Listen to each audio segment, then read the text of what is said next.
BMCVTC Hindi इस channel के video देखने के बाद हमें क्या करना है? बहुत आसान सी बात है बच्चों। हमें सबसे पहले वीडियो के डिस्क्रिप्शन बॉक्स में जाना है और उसमें कुछ आसान से प्रश्न दिए गए हैं जिसका वीडियो आपने अभी देखा है और उसे हल करने का प्रयास कीजिए। उसके बाद उसी डिस्क्रिप्शन बॉक्स में इस वीडियो से संबंधित अपने मत व्यक्त कीजिए। गूगल फॉर्म द्वारा एक छोटा सा लिंक दिया गया है, उसे क्लिक करिए और उसमें एंट्री करिए। और अंत में जाते जाते हमें इस चैनल को लाइक करना है, सब्सक्राइब भी करना है ताकि आने वाले वीडियो की जानकारी आपको मिलती रहे। तो है ना आसान सा काम? चलिए देखते हैं अपना वीडियो।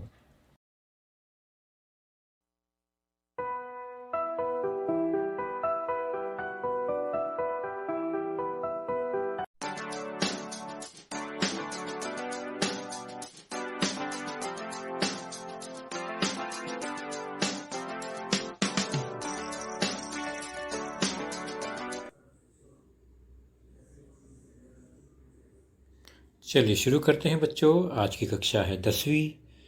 विषय है गणित भाग दूसरा और हमारा पाठ चल रहा है आपके पाठ्य पुस्तक से पाठ तीसरा, वृत्त, जिसका भाग दूसरा आज हम देखेंगे। और मैं हूं आपका वर्चुअल मार्गदर्शक Ajay Kumar Maurya, MCGM virtual classroom Dadar से। तो सबसे पहले हमने अब तक क्या जाना उसको जानेंगे। हमने जाना वृत्त क्या है, और आप लोग अच्छी तरह से जानते हैं कि किसी एक केंद्र, एक बिंदु से, निश्चित बिंदु से समान दूरी पर स्थित बिंदुओं के समुच्चय को वृत्त कहते हैं और वो समान दूरी त्रिज्या होती है। तो ये सामान्य बात हमने अब तक सीखा है। उसके बाद हमने वृत्त की स्पर्श रेखा और त्रिज्या के कुछ गुणधर्म को देखा, जैसे कि वृत्त है, केंद्र है और वृत्त पर कोई बिंदु है एक ए। उस बिंदु को स्पर्श करते हुए या उस बिंदु से होकर जाने वाली जो रेखा होती है उसे कहते हैं स्पर्श रेखा। अर्थात उस रेखा और उस वृत्त में एक बिंदु सामान्य होता है और यह स्पर्श रेखा त्रिज्या को जोड़ने वाले रेखाखंड को हमेशा उस पर लंब होती है, जो कि स्पर्श बिंदु से जाने वाली जो त्रिज्या होती है वह स्पर्श रेखा से लंब होती है। तो रेखा L जो है वो लंब होगी त्रिज्या OA। तो A उनका सामान्य बिंदु है जो कि वृत्त पर भी है और रेखा L पर भी है। तो वृत्त के किसी भी बिंदु से होकर जाने वाली स्पर्श रेखा वह उस बिंदु को केंद्र से जोड़ने वाली त्रिज्या पर लंब होती है। इसी को कहते हैं स्पर्श रेखा त्रिज्या प्रमेय। और हमने क्या जाना? हमने जाना स्पर्श रेखाखंड क्या है। तो वृत्त के बाहर कोई अगर बिंदु है, वहां से खींची जाने वाली स्पर्श रेखा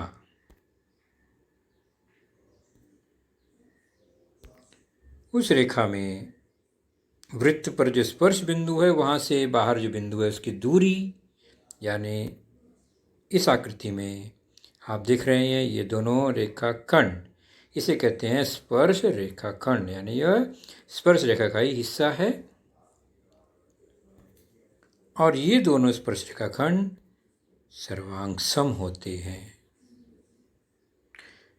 तो रेख DP और रेख DQ सर्वांगसम होते हैं।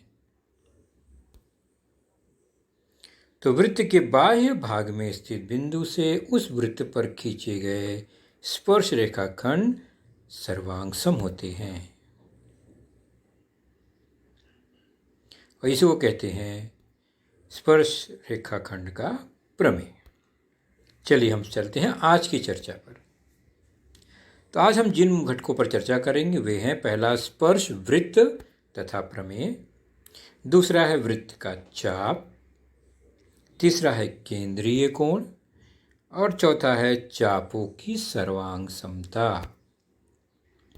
सीधे शुरू करते हैं। स्पर्श वृत्त तथा प्रमेय, touching circle and theorem of touching circles.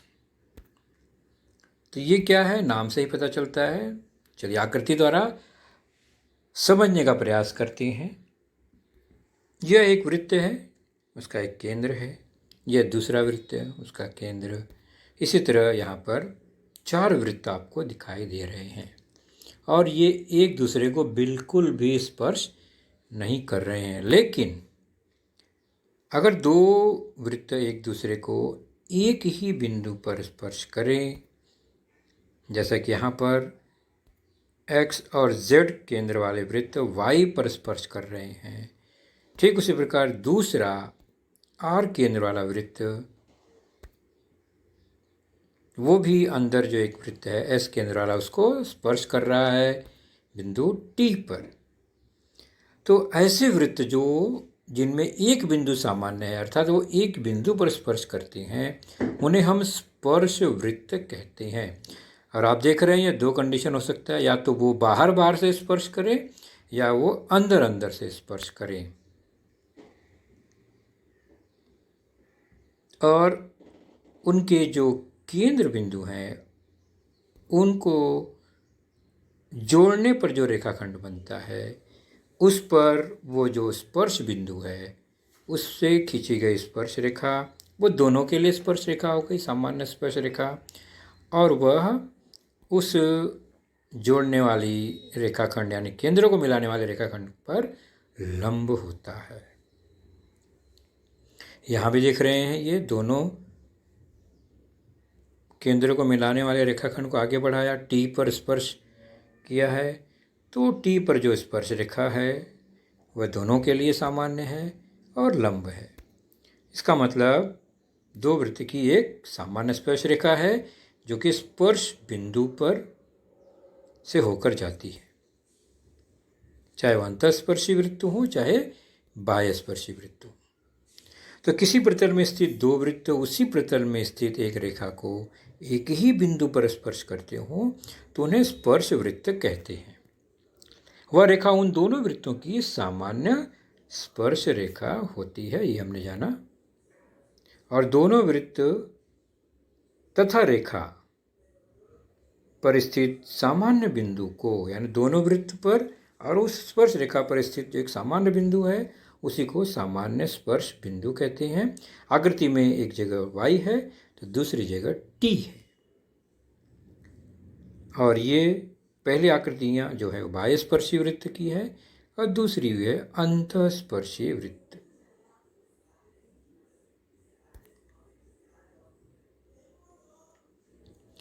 स्पर्श वृत्त का प्रमेय देखते हैं। यह प्रमेय क्या कहता है कि अगर 2 वृत्त एक दूसरे को स्पर्श करते हैं तो जो स्पर्श बिंदु होता है वह हमेशा केंद्र को मिलाने वाले जो रेखा है उसी पर वो स्पर्श बिंदु होगा। अर्थात ए भी ये जो रेखा केंद्र से होकर जा रही है उसी पर स्पर्श बिंदु भी होगा, सी भी उसी रेखा पर होती है, यानी ये ए सी बी एक रैखिक हैं। अंतःस्पर्शी वृत्त में भी वही सेम सिचुएशन है, दोनों वृत्तों के केंद्र को जोड़ने वाली जो रेखा है उसी पर स्पर्श बिंदु होगा। तो ए बी से जाने वाली रेखा सी से होकर ही जाएगी।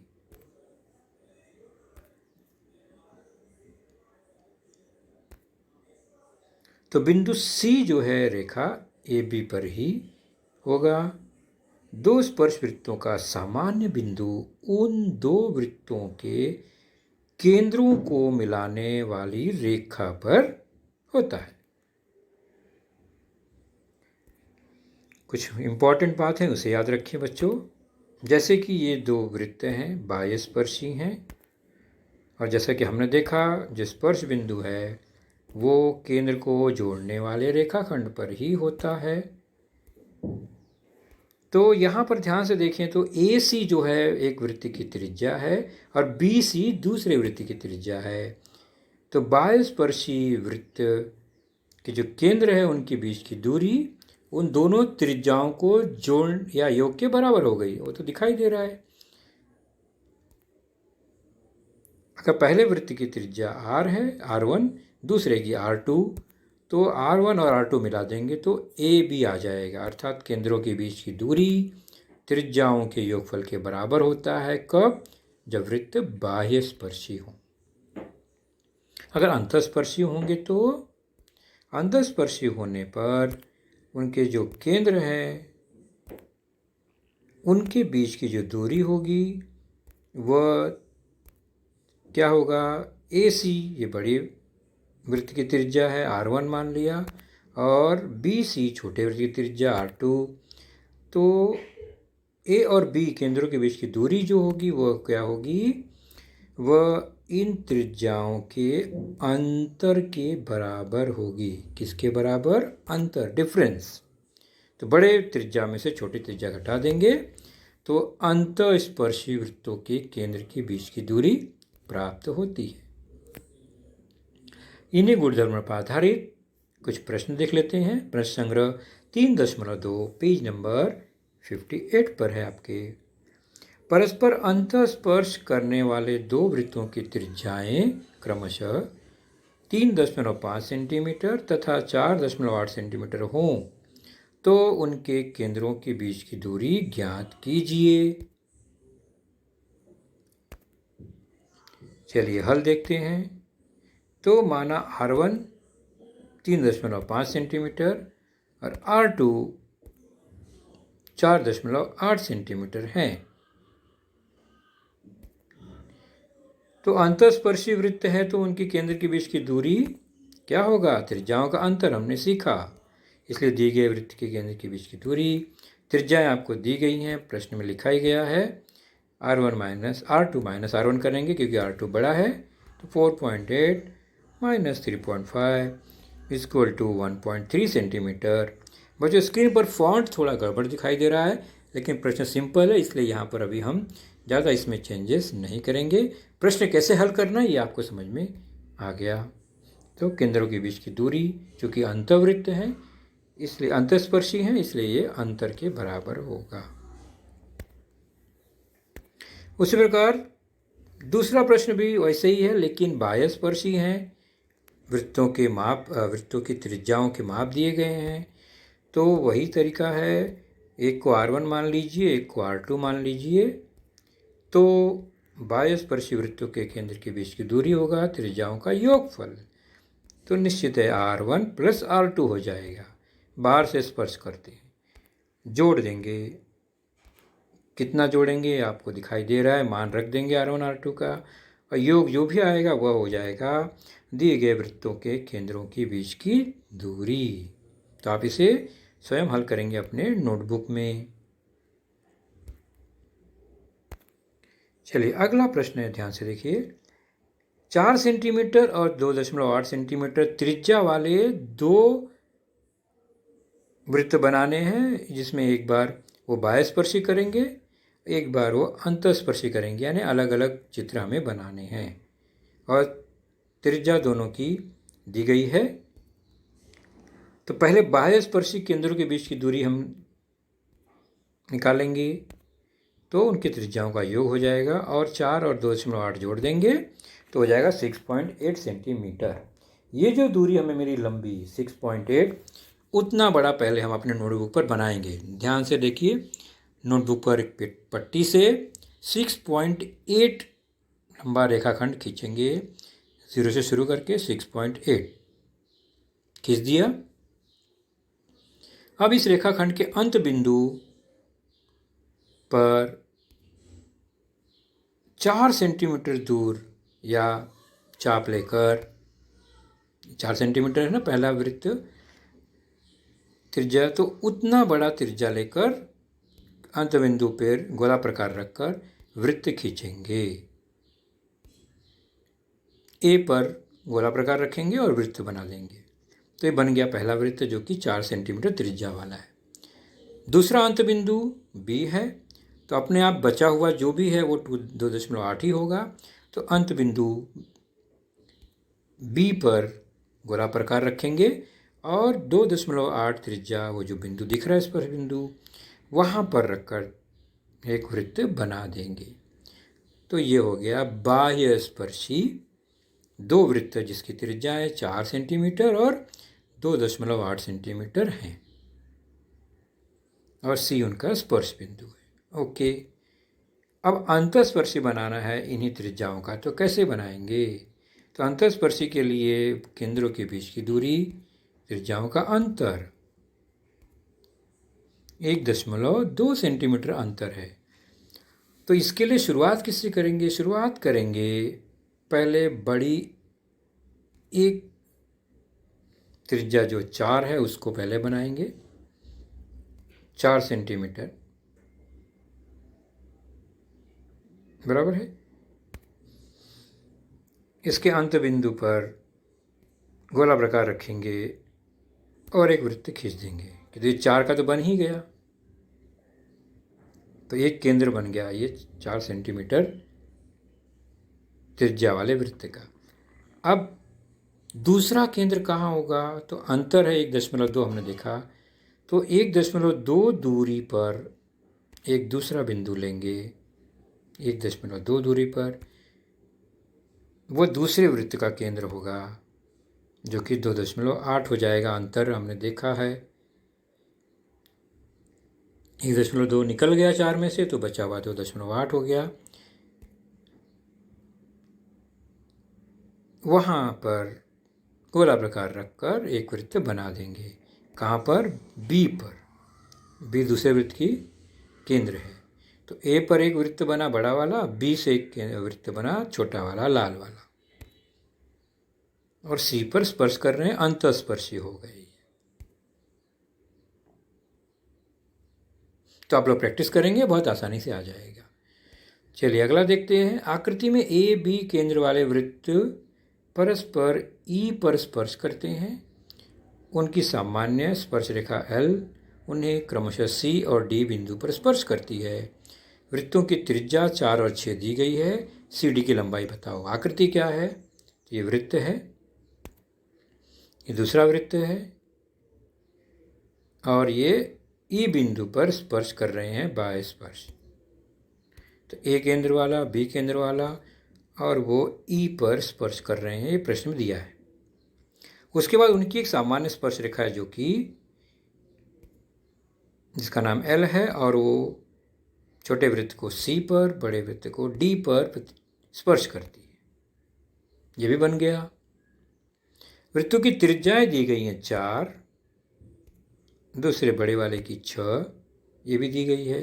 ओके, हमें ज्ञात क्या करना है? सी डी की लंबाई।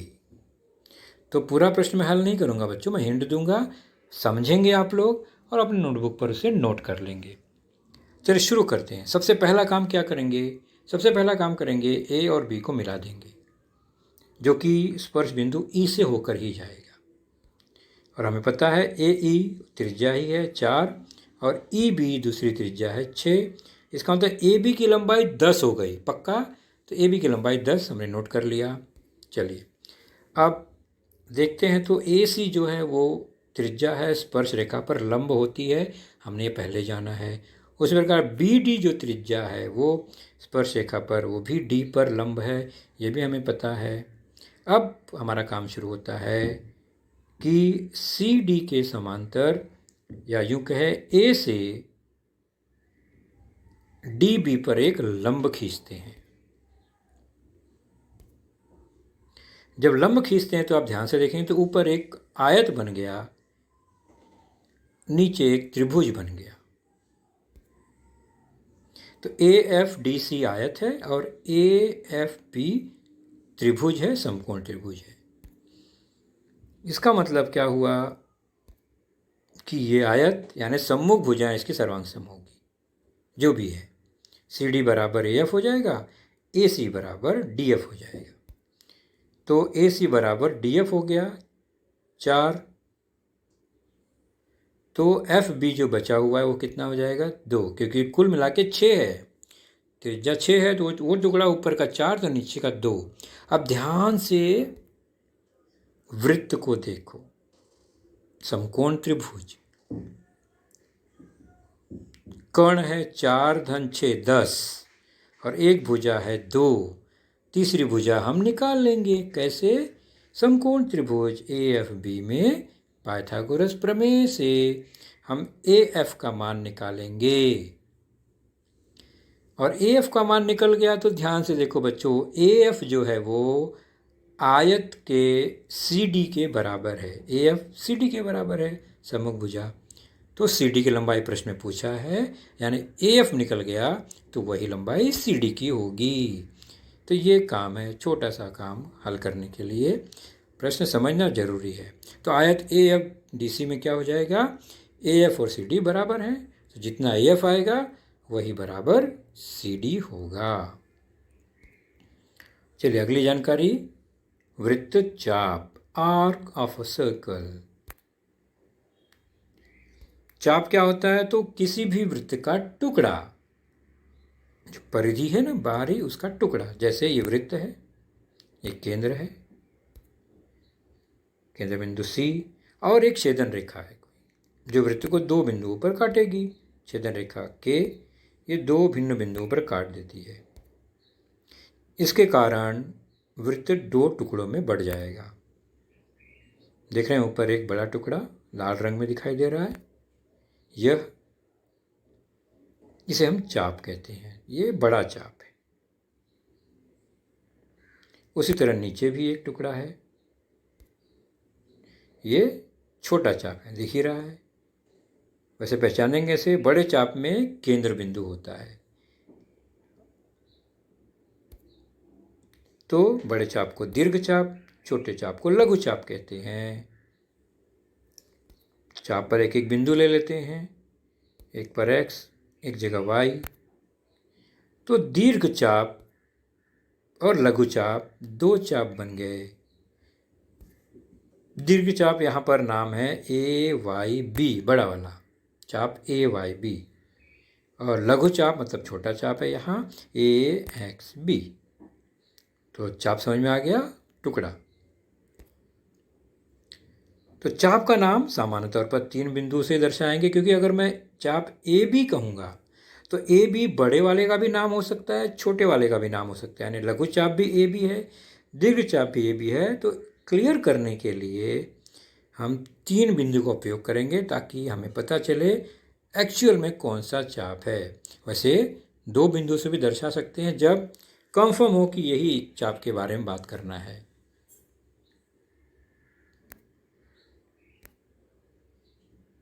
अगला है केंद्रीय कोण, सेंट्रल एंगल। बहुत छोटी छोटी बातें हैं, जानकारी हैं, बहुत आसानी से समझ में आ जाएगी बच्चों।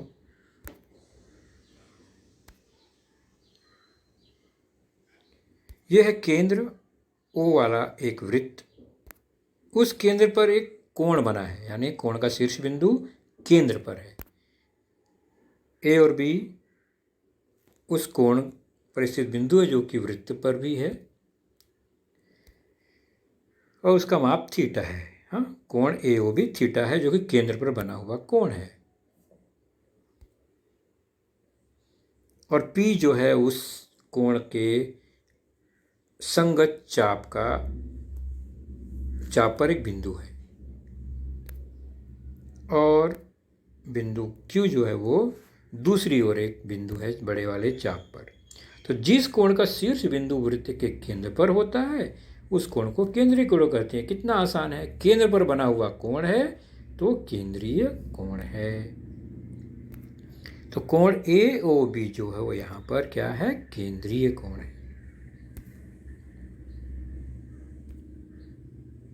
और केंद्रीय कोण के कारण भी वृत्त 2 चापों में बट जाता है, एक दीर्घ चाप और दूसरा लघु चाप। तो वृत्त की छेदन रेखा की तरह ही केंद्रीय कोण द्वारा भी वृत्त के दो चाप बनते हैं। चाप का माप, चाप बन गया, माप क्या होगा, माप कैसे निकालेंगे? तो वृत्त के चाप का माप केंद्रीय कोण से ही संबंधित है। यह है ओ केंद्र वाला वृत्त और कोण AOB थीटा, यह केंद्रीय कोण है। तो उसका संगत चाप जो है वह लघु चाप है, यानी कोण के अंतर्भाग में स्थित APB जो चाप है यह, और AQB उस कोण के बाहरी भाग में है चाप। तो वृत्त के केंद्रीय कोण द्वारा भी वृत्त के दो चाप बनते हैं, हमने जाना। और कोण AOB यह क्या है, केंद्रीय कोण है। तो ये लघु दीर्घ चाप है बड़ा वाला, और ये लघु चाप है छोटा वाला, ये हमने जान लिया। तो वृत्त के लघु चाप का माप उसके संगत केंद्रीय कोण के बराबर होता है। तो लघु चाप का माप संगत केंद्रीय कोण के बराबर होगा, मतलब कि चाप APB का माप मेजर आर्क APB ये क्या होगा, इक्वल टू एंगल AOB, कोण AOB के बराबर होगा। और AOB थीटा है तो चाप का माप भी थीटा ही होगा। तो केंद्रीय कोण के संगत चाप का माप केंद्रीय कोण के माप के बराबर होता है। यह सिंपल सी बात हमें ध्यान रखनी है। तो बचा हुआ चाप यानी जो दीर्घ चाप है उसका माप कितना होगा? तो हमें पता है पूरे वृत्त का माप कितना होता है, 360 होता है। उसमें से छोटे वाले चाप का माप निकाल देंगे तो बड़े वाले चाप का माप अपने आप आ जाएगा। तो दीर्घ चाप का माप अर्थात 360 में से जो लघु चाप है उसको घटा देंगे। यहाँ थीटा है तो थीटा निकाल देंगे, तो वह आ जाएगा दीर्घ चाप का माप।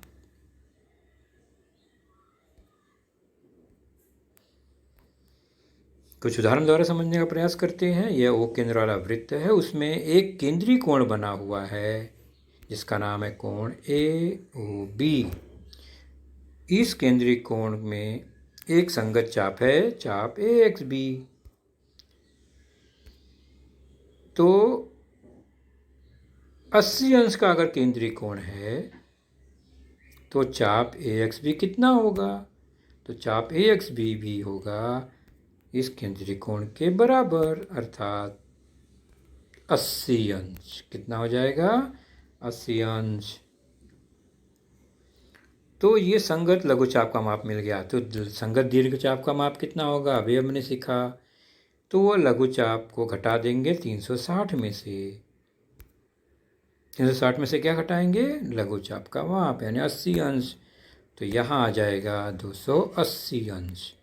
तो इस आकृति में दीर्घ चाप AYB का माप 280 है और लघु चाप का माप 80 अंश है। केंद्रीय कोण से हमको यह पता चला। अब ध्यान से देखिए बच्चों, एक मैंने व्यास खींच दिया P और Q, PQ व्यास। मतलब व्यास का मतलब क्या हुआ? इसके कारण वृत्त दो समान भागों में समान चाप में बढ़ जाएगा, आधा आधा वृत्त हो जाएगा, लेफ्ट में भी राइट में भी। यानी जो चाप है वो आधा हो गया, यानी वृत्त का आधा हो गया। तो PQ व्यास है तो जो चाप PYQ दिख रहा है वो क्या हो गया? आधा वृत्त, अर्धवृत्त हो गया। तो चाप PYQ जो कि अर्धवृत्त है तो उसका माप अर्धवृत्त के माप के बराबर होगा। और पूरे वृत्त का माप 360 है तो आधे वृत्त का माप 180 अंश होगा। तो चाप PYQ का माप 180 अंश। समझ लिया आपने ये आसानी से। अब चलते हैं चापों की सर्वांग समता। माप तो देख लिया, सर्वांग समता भी समझ लेते हैं कि दो चाप सर्वांग सम कब होंगे। ध्यान से देखो, ये वृत्त, ये दूसरा वृत्त, दोनों वृत्त में एक एक चाप लेते हैं और देखते हैं तो उनके जो केंद्रीय कोण है संगत, उनके माप 90-90 अंश है। वृत्त छोटा बड़ा है, त्रिज्या छोटी बड़ी है, लेकिन केंद्रीय कोण 90-90 अंश का है। इसका मतलब जो चाप यहाँ पर बना है AXB, उसका माप 90 अंश, और दूसरा चाप दूसरे वृत्त में जो बना है PYQ, वो भी 90 अंश हुआ। तो दोनों चाप का माप समान हो गया है ना, लेकिन वृत्तों की त्रिज्याएं असमान है, ये ध्यान रखेंगे। तो चाप AXB वो भी 90 और चाप PYQ वो भी 90 अंश है। तो चाप AXB तथा चाप PYQ के माप समान हैं, लेकिन क्या वे सर्वांगसम हैं? सर्वांगसम मतलब क्या, एक दूसरे को ढक लेते हैं? नहीं, चाप के माप समान हैं, फिर भी वो सर्वांगसम नहीं है। इसका मतलब कि सर्वांगसम होने के लिए कुछ और जानकारी होनी चाहिए। केवल कोण के माप से हम सर्वांगसम सिद्ध नहीं कर पाएंगे, भले ही उनके माप समान हों। चलिए, तो और जानकारी क्या होनी चाहिए? ये वृत्त, केंद्र, वृत्त और केंद्र, ये चाप और इन चाप का माप केंद्रीय कोण के बराबर। तो 90-90 अंश का कोण है केंद्रीय, तो चाप भी 90 अंश का हुआ। लेकिन यहाँ पर खास बात क्या है, इन आकृतियों में दोनों वृत्त की त्रिज्याएं समान रखी है। अभी हमने पहले असमान थी, अब हमने असमान कर दिया है। तो त्रिज्याएं समान हैं, इसका अर्थ हुआ यहाँ भी अभी भी चाप AXB का माप 90 अंश और PYQ का माप 90 अंश है, यानी चाप के माप तो समान है, पहले भी था अभी भी है। तो चाप AXB चाप PYQ के माप समान है। अब क्या चेक करते हैं, क्या ये सर्वांगसम होंगे? बिल्कुल सर्वांगसम है। तो ये कैसे हुआ? क्योंकि उनकी त्रिज्याएं समान हैं। तो अब हो गया चाप AXB तथा चाप PYQ सर्वांगसम है। तो ये कैसे हुआ, किन आधार पे हुआ?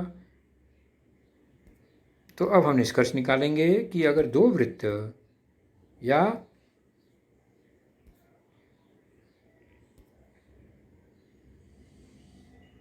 दो सर्वांगसम वृत्त है यहाँ, क्योंकि उनकी त्रिज्याएं समान है और उनके केंद्रीय कोण के माप समान है, अर्थात चाप के माप भी समान है।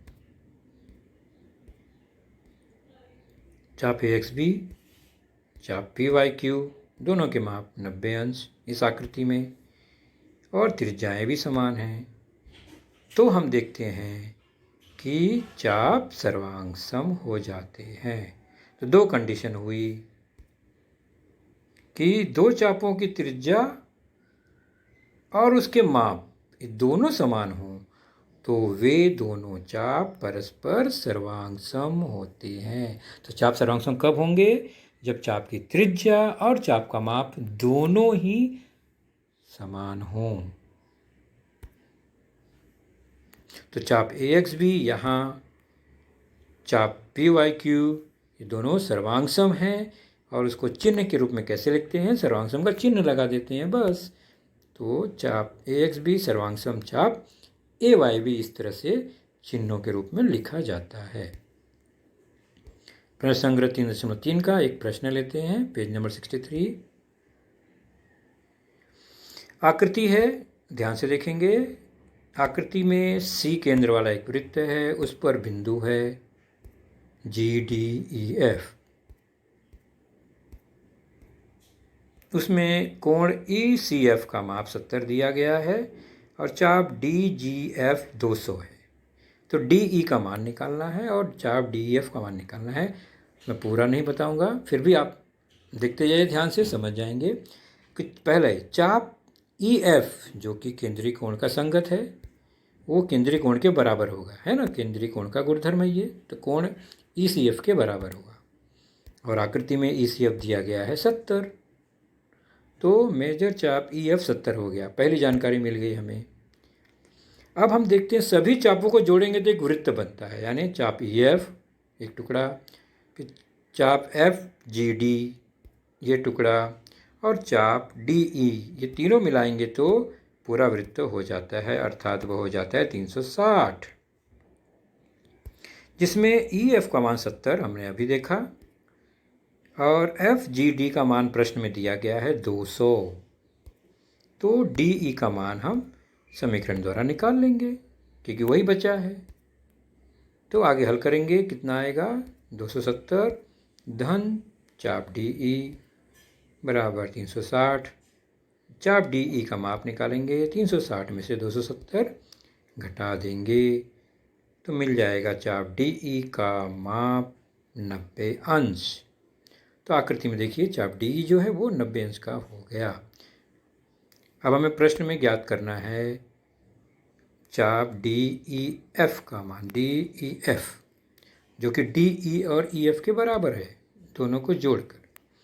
तो ये हो गया चाप डी ई धन चाप ई एफ, और डी ई का मान अभी हमने 90 निकाला, ई एफ का मान केंद्रीय कोण 70 है, दोनों मिलाकर हो गया 160 अंश।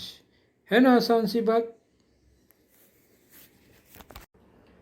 तो बच्चों आपने देखा आज का लेसन, उसके प्रमुख मुद्दों को ध्यान से बार बार दोबारा देखकर समझने का प्रयास कीजिए, क्योंकि एक बार देखने पर किसी को भी वो पूरा मुद्दा समझ में नहीं आता। तो जैसे ही हम 2 बार 3 बार देखेंगे तो हमें वह समझ में आने लगेगा। और इसके आगे की जानकारी जो होगी बच्चों, वह निश्चित ही हमारे अगले वीडियो में होगी। तो उस वीडियो को देखने के लिए, उसकी सूचना प्राप्त करने के लिए जो नीचे सब्सक्राइब का बटन होता है उसे ज़रूर प्रेस कीजिए और नोटिफिकेशन ऑन रखिए, ताकि जैसे ही हमारा लेसन चैनल पर डाला जाएगा आपको वह तुरंत प्राप्त होगा। तो अपना ख्याल रखिए, सुरक्षित रहिए। Thank you.